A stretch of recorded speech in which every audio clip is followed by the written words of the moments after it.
राजस्थान विधानसभा में भांग खाकर क्या मंत्री आते हैं, भांग खाकर क्या विधायक आते हैं, और विधानसभा क्या वह स्थान है जब भांग पर चर्चा होनी चाहिए या कटाक्ष इस बात को लेकर होना चाहिए कि कौन भांग खाकर जवाब दे रहा है, कौन भांग खाकर फैसले ले रहा होता है। दरअसल ये वाकया इसलिए सामने आया कि विधानसभा के प्रश्नकाल में सवाल था स्कूलों को लेकर, अंग्रेजी स्कूलों को लेकर, विवेकानंद मॉडल स्कूलों को लेकर। अब इन सवालों का जवाब शिक्षा मंत्री को देना होता है और शिक्षा मंत्री हैं मदन दिलावर राजस्थान के, और मदन दिलावर को लेकर कई तरह की चर्चाएं हमेशा होती रही हैं। उनकी भाषा, बयान, बोली, तमाम चीजों पर चर्चा हमेशा होती रही। ऐसे में मदन दिलावर का जब नंबर आया तो मदन दिलावर जवाब देने के लिए खड़े हुए।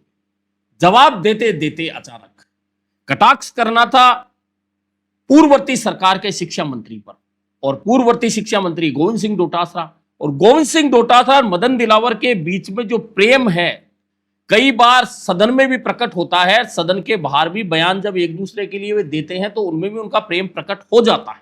और यहां भी वही हुआ जब मदन दिलावर जवाब दे रहे थे कि स्वामी विवेकानंद मॉडल स्कूल और महात्मा गांधी अंग्रेजी स्कूल जो खोले गए उन्हें लेकर, स्टाफ की कमी को लेकर सवाल था, उस पर जब जवाब दिया जा रहा था तो मदन दिलावर ने बोल दिया कि पिछले शिक्षा मंत्री, पिछली सरकार के शिक्षा मंत्री ने क्या भांग खाकर स्कूल खोले थे।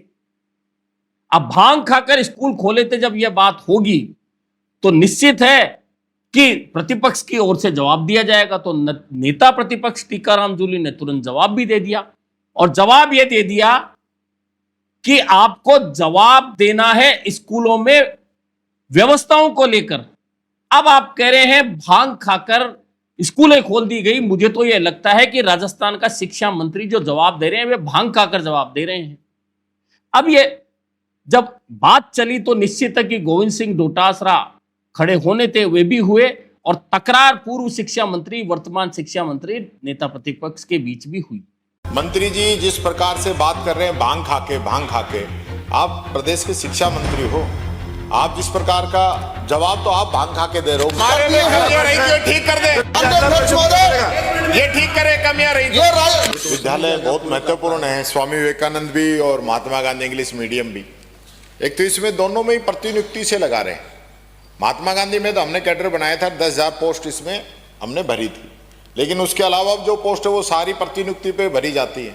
तो स्वामी विवेकानंद में भी कितने पद रिक्त हैं और कब तक आप भरेंगे, पहला क्वेश्चन तो ये है। और दूसरा, इसका प्राइमरी सेक्शन भी हमारे समय में शुरू हुआ था, तो क्या वो सब जगह शुरू हो गया या अभी पेंडिंग है? माननीय अध्यक्ष महोदय, मंत्री जी जिस प्रकार से बात कर रहे हैं भांग खाके, आप प्रदेश के शिक्षा मंत्री हो, आप जिस प्रकार का जवाब तो आप भांग खाके दे रहे हो। मैंने तो पूछा है कितने प्रतिनियुक्ति पे आप भर्ती कर रहे हो, उनका बढ़ाएंगे कि नहीं बढ़ाएंगे? आपने उसका तो जवाब दिया नहीं। 2 बच्चे, 5 बच्चे, 15 बच्चे, 20 बच्चे, क्या जो 20 बच्चे जा रहे हैं, एक मिनट मंत्री जी, जो 20 बच्चे पढ़ रहे हैं, 10 बच्चे पढ़ रहे हैं, उनका अधिकार नहीं है कि उनको लेक्चरर मिले, उनको बिल्डिंग मिले? वो तो जिम्मेदारी हमारी है कि आज है ड्रॉप आउट संख्या बच्चों की बढ़ती जा रही है, हम पे विश्वास उनका उठता जा रहा है। आप अच्छी व्यवस्था कराइए, वो बात तो कह नहीं रहे हो, बात करो भांग खा। ठीक कर दे, ये ठीक करे, कमियां रही।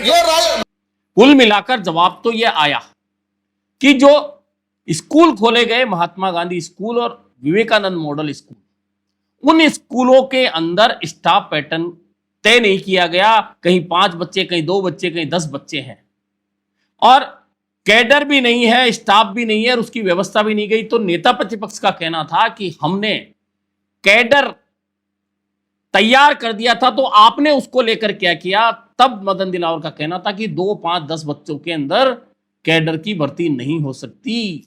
कुल मिलाकर यह जवाब था। लेकिन इसी विधानसभा में पुलिस को लेकर भी उसी समय एक सवाल आया, वह बहुत गंभीर है।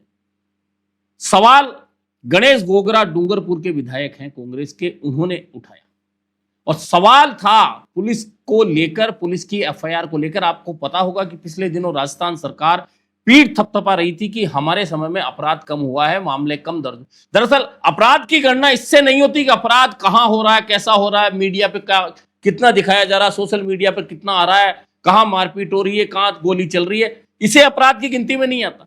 अपराध की गिनती में आते हैं आंकड़े जो सरकार हमेशा बताती है, और उन आंकड़ों का सच गणेश घोगरा ने सामने रखा। गणेश घोगरा का कहना था, आदिवासी क्षेत्र के 2 थानों का उन्होंने मामला बताया कि वहां की पुलिस एफआईआर तक नहीं लिखती बड़े बड़े मामलों को लेकर, और आदिवासियों को परेशान करती है। कोई एफआईआर लिखाने जाता है तो 15-15 हजार रुपए एफआईआर के मांगे जाते हैं। यह गंभीर सवाल गणेश घोगरा, जो कांग्रेस के विधायक हैं, उन्होंने विधानसभा में उठाया। हालांकि मंत्री, राज्य मंत्री हैं, गृह राज्य मंत्री जवाहर सिंह बेडम, वे कैसे मान सकते थे कि उनके विभाग पर इतना बड़ा सवाल खड़ा हो जाए और वे जवाब नहीं दे। तो उन्होंने कहा कि ऐसा नहीं होता, यह गलत बयानी है, पुलिस का सिस्टम बिल्कुल ठीक है। लेकिन गणेश घोगरा उनके जवाब से संतुष्ट नहीं हुए। कुल मिलाकर विधानसभा में पहले भी मैं कई बार बता चुका हूं कि राजस्थान की सरकार में जितने भी मंत्री बने हुए हैं, उन मंत्रियों में अगर वरिष्ठता की बात की जाए तो डॉक्टर किरोड़ी लाल मीणा है, गजेंद्र सिंह खींवसर हैं, मदन दिलावर हैं, जोगाराम पटेल हैं। ये सब सीनियर हैं क्योंकि ये 3 या 3 बार से ज्यादा विधायक बन चुके हैं और पहले भी मंत्री रहने का इनका अनुभव रहा है। लेकिन इसके अलावा विधानसभा में मंत्रियों की पंक्तियों में बैठे हुए अधिकांश चेहरे नए हैं, और नया होना राजनीति में कोई गुनाह या गलत नहीं होता। असल बात यह है कि बार बार जब विपक्ष के हमले होते हैं, चाहे वे किसी भी विषय पे हों, तब आप देख सकते हैं कि उन हमलों का जवाब देने में अधिकांश मंत्री विफल हो जाते हैं और हमेशा विपक्ष सरकार पर हावी नजर आता है। हालांकि इसका एक कारण यह भी है कि विपक्ष के पास में ना सिर्फ अनुभवी विधायक बहुत ज्यादा है, बल्कि आक्रामक रूप से सदन में सरकार को घेरने वालों की संख्या भी बहुत ज्यादा है।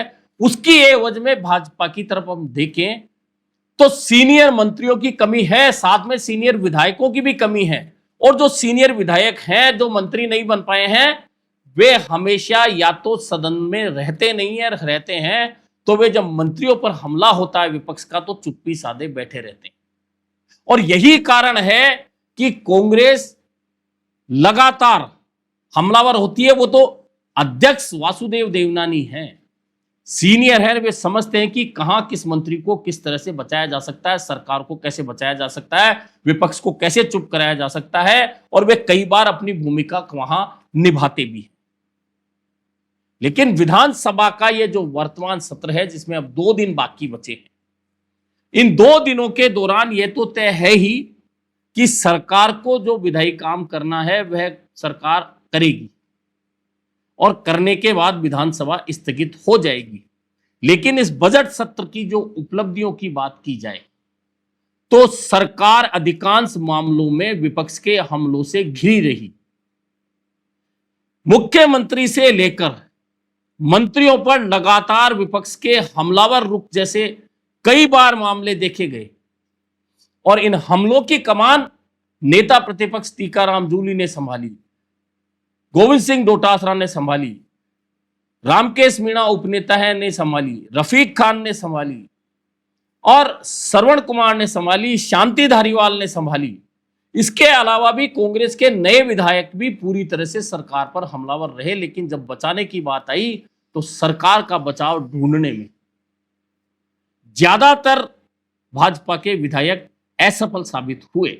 और अब चूंकि 2 दिन बाकी बचे हैं, बजट पारित हो चुका है, कानून जो है वे पारित हो चुके हैं। अब एक मात्र जो कानून इस बजट सत्र में पारित होना था वह खेजड़ी बचाने के संबंध में था, लेकिन सरकार ने बड़ी साफ तरीके से इस मामले से बचते हुए किसी भी कानून को, मसूदे को लाकर विधानसभा के समक्ष नहीं रखा, बल्कि जोगाराम पटेल के नेतृत्व में 6 सदस्यीय एक कमेटी बना दी। वह कमेटी इस पूरे मामले को देखेगी, सरकार को रिपोर्ट करेगी। रिपोर्ट करने के बाद में कानून का मसौदा तैयार होगा, और मसौदा तैयार होगा उसके बाद वह चर्चा के लिए आएगा, चर्चा के बाद ही वह पारित होगा। यानी कि कुल मिलाकर इस सत्र, बजट सत्र से लेकर मानसून का जो सत्र आएगा, तब तक फिलहाल खेजड़ी बचाने के लिए कानून बनाने की जो बात जो आश्वासन बीकानेर में हुए आंदोलन पर सरकार ने दिया था वह इस सत्र में तो पूरा होता नहीं दिख रहा। लेकिन इस सत्र में सरकार ने मंत्रियों की एक सब कमेटी बनाकर ठंडे छींटे फिलहाल खेजड़ी बचाओ आंदोलन पर डाल दिए हैं। अब वह कमेटी क्या अध्ययन करती है, क्या मसौदा तैयार करती है, उसके बाद में कानून किस तरह का बनता है राजस्थान में, यह देखना महत्वपूर्ण होगा।